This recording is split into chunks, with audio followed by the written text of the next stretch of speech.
ಎಲ್ಲರಿಗೂ ನಮಸ್ಕಾರ. ಮೊದಲನೇದಾಗಿ ನನ್ನ ತಂದೆ ತಾಯಿಗೆ, ತಾತಂಗೆ ಹಾಗೂ ನನ್ನ ಕುಮಾರನಿಗೆ ಮತ್ತು ನಾಡಿನ ಜನತೆಗೆ ಹಾಗೂ ಎಲ್ಲ ನನ್ನ ಕಾರ್ಯಕರ್ತರಿಗೆ ಕ್ಷಮಾಪಣೆ ಕೇಳ್ತಾ, ನಾನು ಫಾರಿನಲ್ಲಿ ಎಲ್ಲಿದ್ದೀನಿ ಅಂತ ಸರಿಯಾಗಿ ಮಾಹಿತಿ ಕೊಡದೇ ಇರೋದಕ್ಕೆ ಇವತ್ತು ಮಾಹಿತಿ ಕೊಡೋದಕ್ಕೆ ಬಂದಿದ್ದೀನಿ. ಏನು 26ನೇ ತಾರೀಕು ಚುನಾವಣೆ ನಡೀತು. 26ನೇ ತಾರೀಕು ಚುನಾವಣೆ ನಡೆದಂಥ ಸಂದರ್ಭದಲ್ಲಿ ಅವತ್ತು ನನ್ನ ಮೇಲೆ ಯಾವುದೇ ರೀತಿ ಒಂದು ಪ್ರಕರಣ ಆಗಲಿ, ಯಾವುದೇ ಒಂದು ಕೇಸ್ ಆಗಲಿ ಏನೂ ಇರಲಿಲ್ಲ. SITನೂ ಕೂಡ ರಚನೆ ಆಗಿರಲಿಲ್ಲ. ಈ 26ನೇ ತಾರೀಕು ನಾನು ಫಾರಿನ್ಗೆ ಹೋಗೋದು ಕೂಡ ಇದು ಮುಂಚೆನೇ ಪ್ರೀ ಪ್ಲಾನ್ ಆಗಿತ್ತು. ಹಾಗಾಗಿ ನಾನು ಫಾರಿನ್ಗೆ ಹೊರಟಾದ ಮೇಲೆ 3-4 ದಿನದ ನಂತರ ನಾನು ಯೂಟ್ಯೂಬ್ ನೋಡೋವಂಥ ಸಂದರ್ಭದಲ್ಲಿ, ನ್ಯೂಸ್ ಚಾನೆಲ್ ನೋಡೋವಂಥ ಸಂದರ್ಭದಲ್ಲಿ ನನಗೆ ಈ ಮಾಹಿತಿ ದೊರಕುವಂಥ ಕೆಲಸ ಆಯಿತು.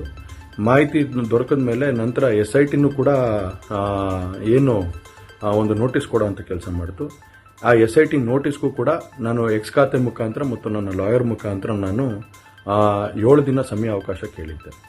7 ದಿನ ಸಮಯ ಅವಕಾಶ ಕೇಳಿದ ಮೇಲೆ ಕೂಡ ಅದು ಮಾರನೇ ದಿನನೇ ಏನು ಕಾಂಗ್ರೆಸ್ಸಿನ ಹಿರಿಯ ನಾಯಕರಾದಂಥ ರಾಹುಲ್ ಗಾಂಧಿಯವರು ಮತ್ತು ಹಾಗೂ ಎಲ್ಲ ಹಿರಿಯ ನಾಯಕರುಗಳು ಏನು ಓಪನ್ ವೇದಿಕೆಗಳಲ್ಲಿ ಈ ಒಂದು ವಿಚಾರಗಳನ್ನ ಪ್ರಚಾರ ಮಾಡೋದಕ್ಕೆ ಪ್ರಾರಂಭ ಮಾಡಿದ್ರು, ಚರ್ಚೆ ಮಾಡೋದಕ್ಕೆ ಪ್ರಾರಂಭ ಮಾಡಿದ್ರು, ಒಂದು ರಾಜಕೀಯದ ಪಿತೂರಿ ಮಾಡೋವಂಥ ಕೆಲಸನ ಮಾಡಿದ್ರು.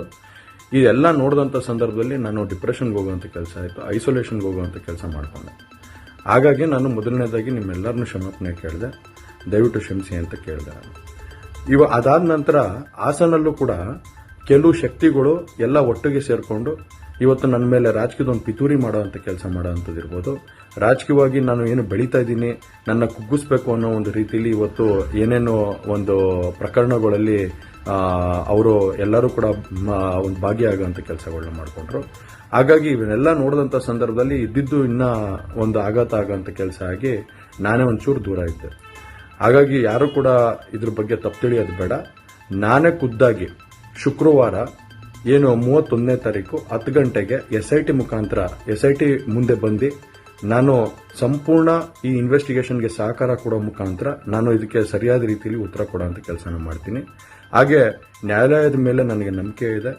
ಖಂಡಿತವಾಗ್ಲೂ ಕೂಡ ನಾನು ಈ ಒಂದು ಏನು ಸುಳ್ಳಿನ ಪ್ರಕರಣಗಳಿದ್ದಾವೆ, ಈ ಸುಳ್ಳು ಪ್ರಕರಣದಿಂದ ಆಚೆ ಬರೋಂಥ ಕೆಲಸನ ನ್ಯಾಯಾಲಯದ ಮುಖಾಂತರನೇ ಮಾಡ್ಕೋತೀನಿ ಅನ್ನೋ ಒಂದು ನಂಬಿಕೆ ನನ್ನಲ್ಲಿ ಏನಿದೆ. ಹಾಗೂ ದೇವರ ಆಶೀರ್ವಾದ ಮತ್ತು ಜನರ ಆಶೀರ್ವಾದ, ನನ್ನ ಕುಟುಂಬದ ಆಶೀರ್ವಾದ ನನ್ನ ಮೇಲೆ ಇರಲಿ. ಖಂಡಿತವಾಗ್ಲೂ ನಾನು ಈ 31ನೇ ತಾರೀಕು ಶುಕ್ರವಾರ ನಾನು SIT ಮುಂದೆ ಬರ್ತೀನಿ.